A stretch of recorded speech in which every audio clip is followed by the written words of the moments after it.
Oke, bismillahirrahmanirrahim. Assalamualaikum warahmatullahi wabarakatuh. Salam sejahtera untuk kita semua. Alhamdulillah, kita ketemu lagi di channel Buya Adin.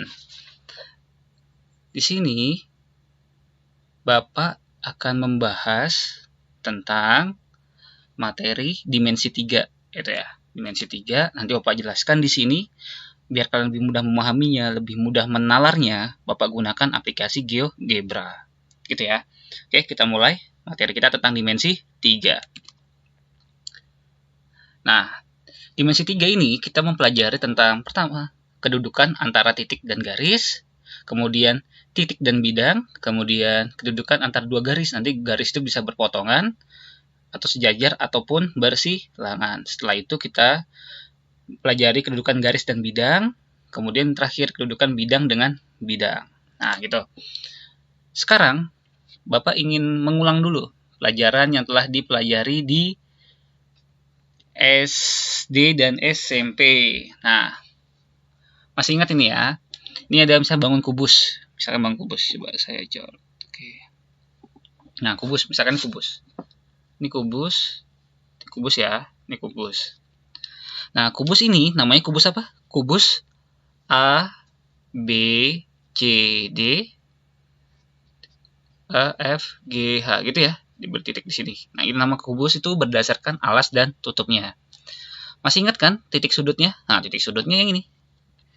Ini nama titik sudut yang A, gitu kan, titik sudut. Terus masih ingat rusuk?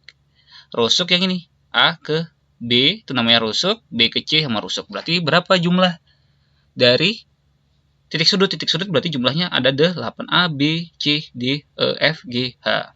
Kemudian rusuknya berapa? Rusuk yang di alas ada 4, yang di atasnya ada 4, yang tegak ada 4, berarti totalnya 12. Gitu.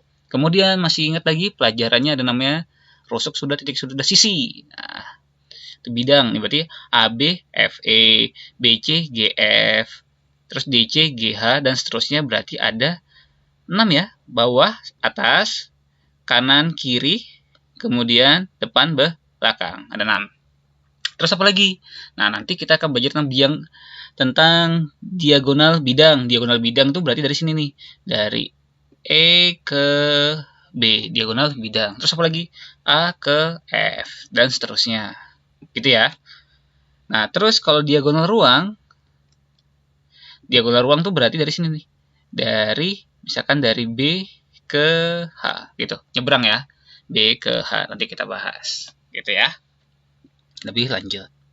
Ingat ya, pelajaran SD sama SMP. Nah, kemudian materi kita selanjutnya. Nah, ini kita belajar kedudukan antara titik dan garis. Oke. Masih ingat definisi titik lah? Titik itu apa sih? Titik itu tidak definisinya. Titik itu hanya dapat ditentukan oleh letaknya. Letaknya entahkah di bidang datar atau bidang ruang. Nah, kita dimensi 3 berarti bidang ruang. Titik itu tidak memiliki panjang, tidak memiliki lebar, dan tidak memiliki ketebalan. Jadi titik itu disimbolkan dengan ini, hitam ini. Nah, ini titik hitam. Nah, ini A, titik A, titik B. Gitu ya. Nah, terus kalian harus tahu namanya garis. Nah, garis beda ya, ada garis, nanti ada ruas garis. Ya.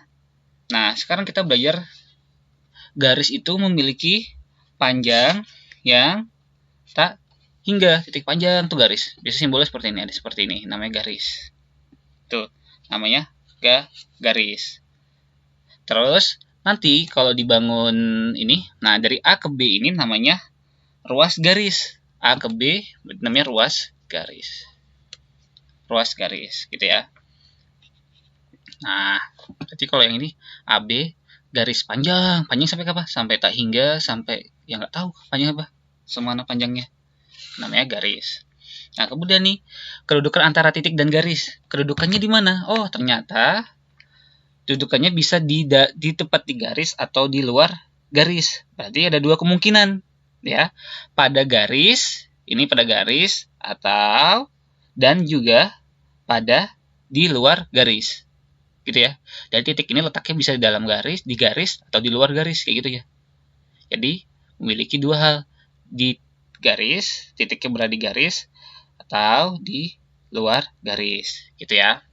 Berarti yang di garis titik apa? Titik A. Di luar berarti titik B. Gitu. Oke, selanjutnya. Kedudukan antara titik dan bidang. Nah, ini bahwa, nah ini perhatikan. Ada bidang nih, ini bidangnya nih. Misalkan ini bidang alfa ya. Saya bidang alfa sih coret. Bidang alfa. Bidang alfa. Nah, ternyata titik A itu bisa, titik itu bisa berada di dalam bidang, di bidang apa namanya ini? Bidang alfa, ataupun berada di luar titik alfa gitu. Gitu ya. Titik. Nah, kemudian, nah, berarti kalau ini titik A ini berada di bidang alfa, sedangkan titik B berada di luar bidang alfa, seperti itu. Gitu ya, kedudukannya. Kedudukan tempatnya di mana? Oh, titik A di dalam di bidang alfa dan B di luar bidang alfa. Oke. Selanjutnya. Nah, ini sekarang dua garis berpotongan. Nah, apa sih?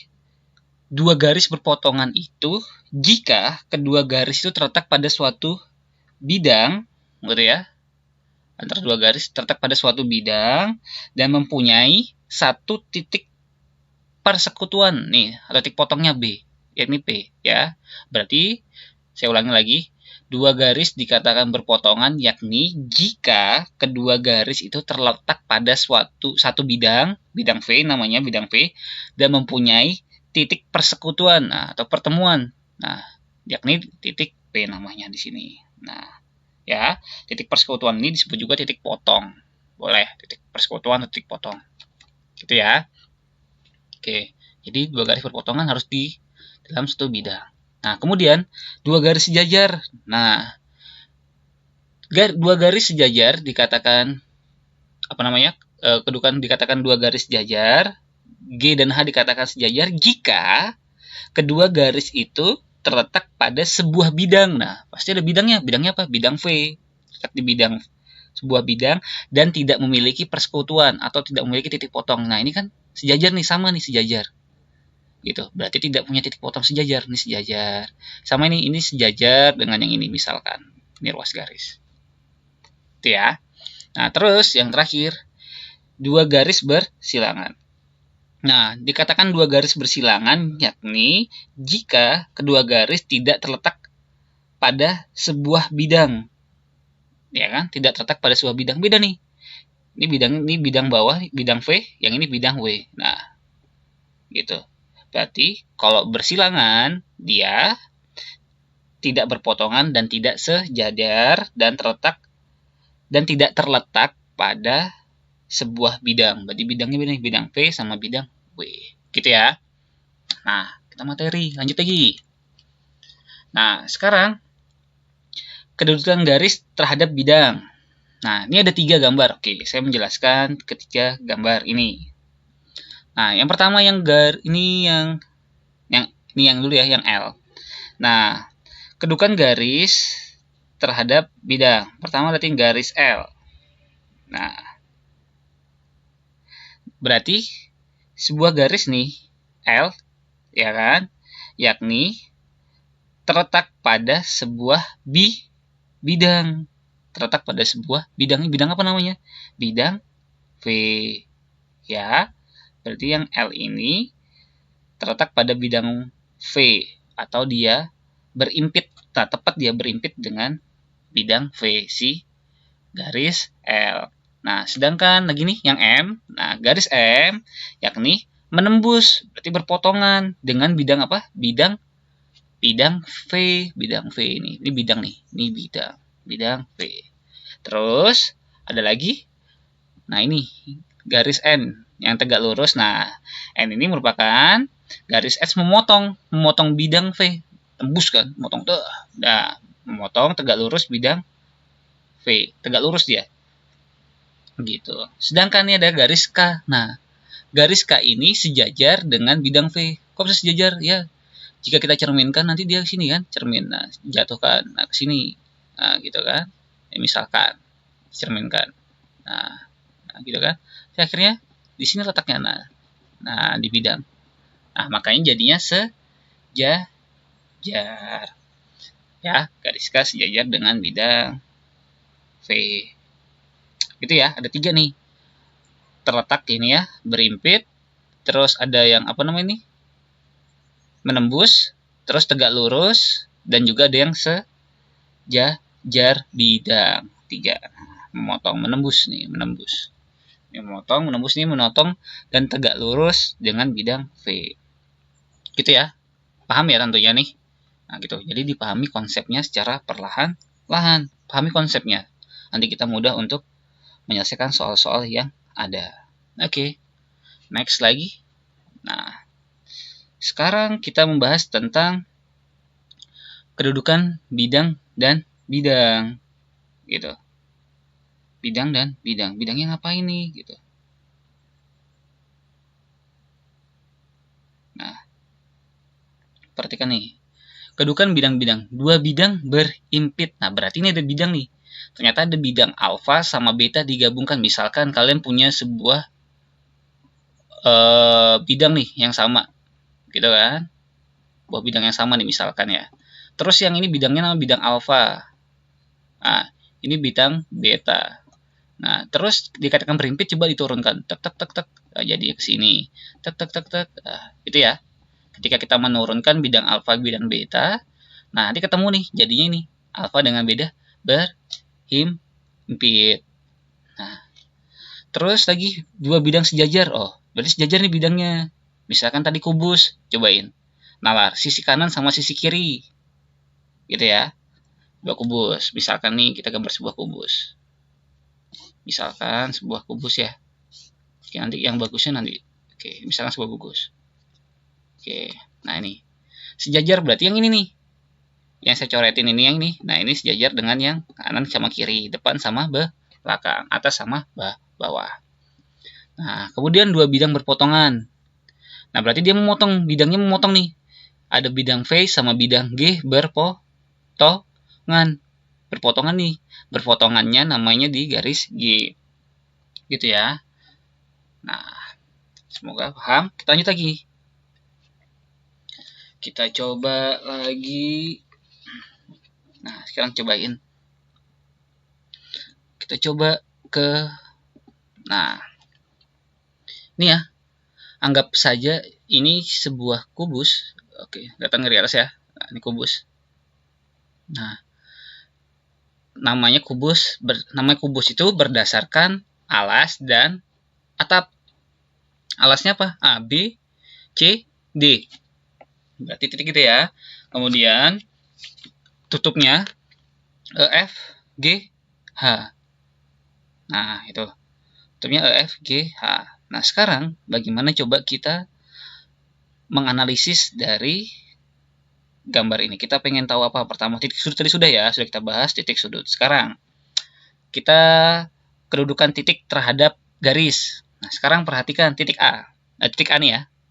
Nah, titik A ini terletak pada garis apa gitu. Misalkan saya gini buat tambahan. Ya, saya buat garis. Nah, ini bedakan. Saya buat garis. Nah, kalau garis itu panjang sampai tak hingga ya. Garis. Nah, saya buat garis nih. Nah, ini garisnya warna hitam. Nah, gitu ya. Saya tebalin garisnya, saya tebalin. Mana tadi garis? Garis ini J. Oh, J. Kita properties. Warna kita warna hitam.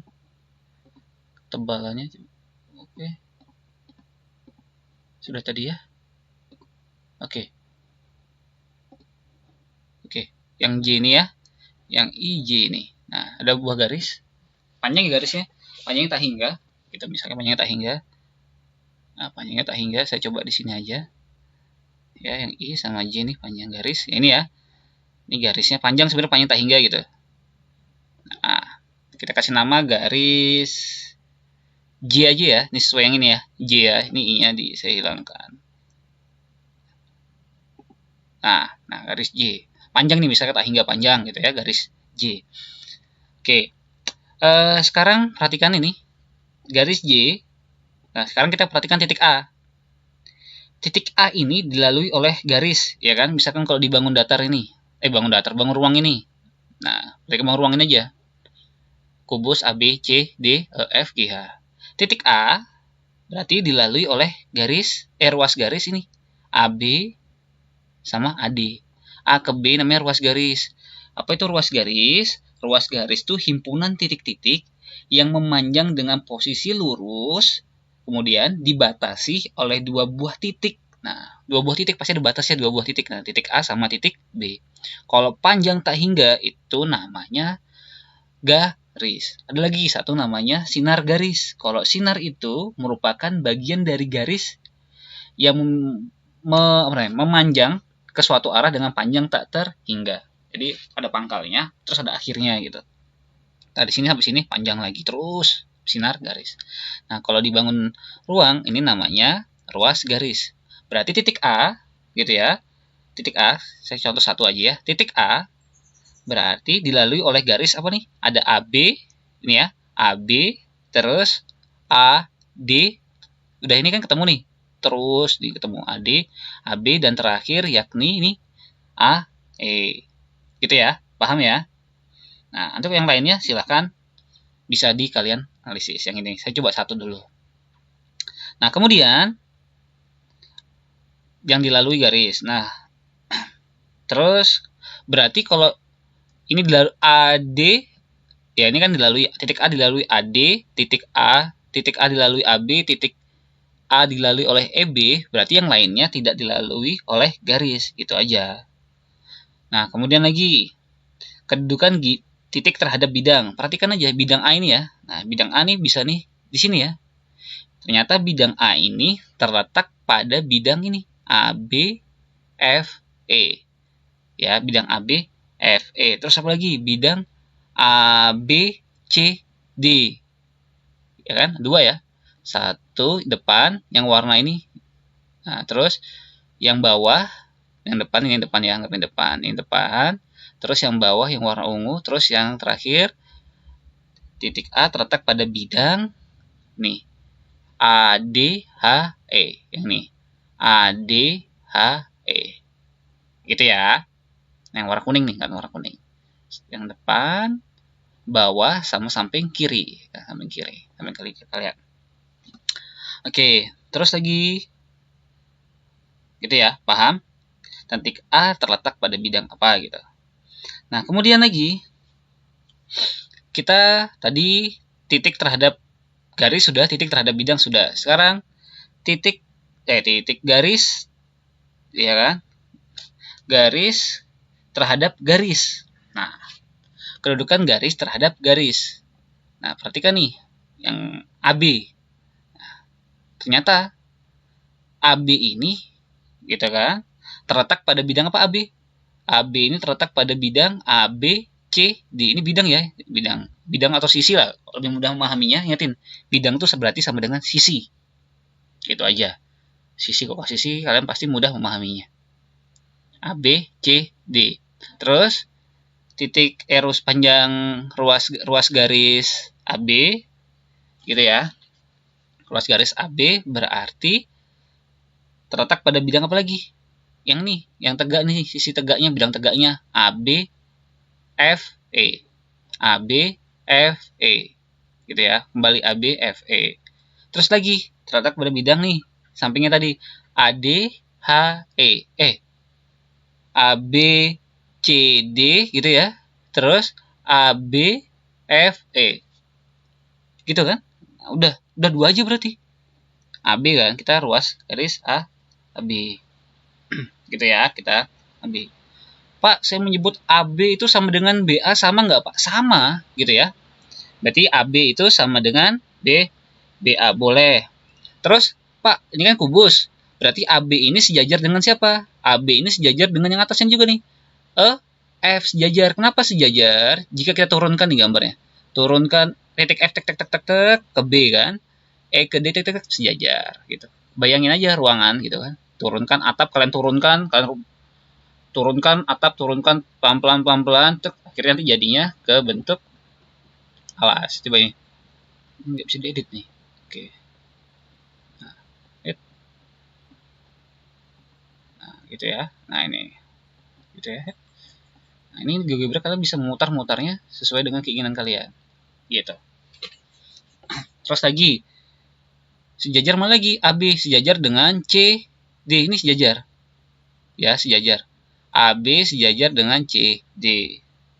Terus lagi AB berpotongan dengan yang mana nih? AB berpotongan dengan apa? Dengan AB berpotongan dengan yang ini, AD berpotongan ya, AD. Terus lagi mana? A, E, terus apa lagi? B, F, terus B, C. Itu ya berpotongan, itu berpotongan. Dia berpotongan di sini, memotong di satu titik tadi. Nah, titiknya sini. AB berpotongan di situ. Terus lagi AB bersilangan dengan yang mana? Ayo.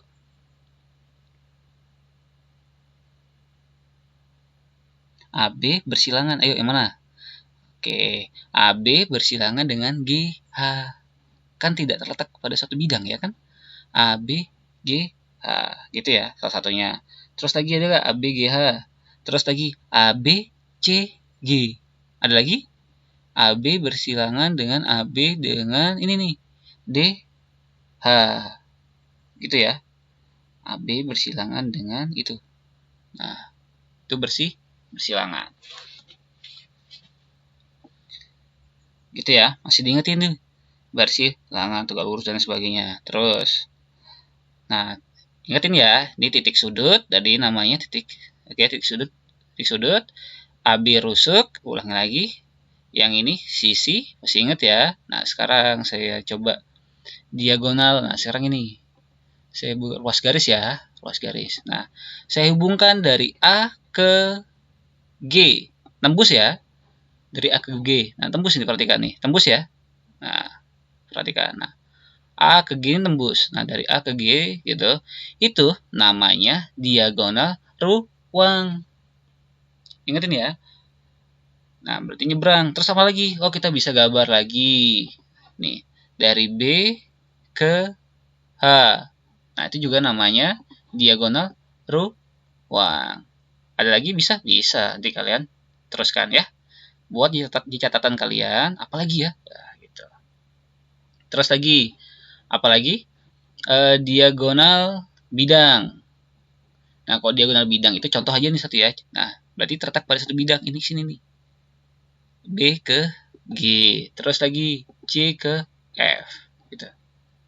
Itu namanya diagonal bidang. Ini diagonal bidang. Nah, ini. Oke, gitu ya. Nah, oke. Ini kamu lihat mau diputar-putar enak ini. Kamu bisa mutar-mutar pakai GeoGebra buat belajar. Jadi biar nalarnya enak gitu kalau buat nalar ya. Di diagonal ruang ada lagi. Bisa ya. Nanti dari C ke dari C ke E. Dari C ke E itu juga bisa namanya. Aduh, salah kan? Dari C ke E. Nah, dari C ke E. Terus lagi kita hentikan dulu. Nah, kita dari C ke E, terus satu lagi. Nah, dari F ke D. Nah, ini namanya diagonal ruang. Gitu ya. Dipahami konsep-konsep dasar ini. Mana yang sejajar, terletak pada bidang, berpotongan pada bidang. Oke. Jadi masih ingat ya tadi ya? Apa buat kesimpulan lagi? Jadi kesimpulannya hari ini. Kedudukan titik terhadap garis jadi 2. Kita kembali lagi. Nah, kita kembali lagi. Nah, ini. Kita ingat-ingat lagi. Oke. Nah, ini. Kita ingat ini. Kedudukan antara titik dan garis ya. Ingatin titik sama garis tadi ya. Titik dan bidang. Kedudukan antara dua garis. Kayak apa? Dua garis berpotongan. Dua garis sejajar.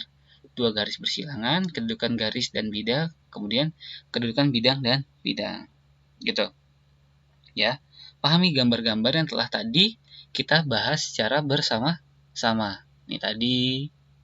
Ya kan? Nah, itu ya. Ini kita dasar dulu. Kita pelan-pelan terlebih dahulu. Dan contohnya. Nah, ini. Terakhir ya. Oke, ini terakhir quote kita hari ini.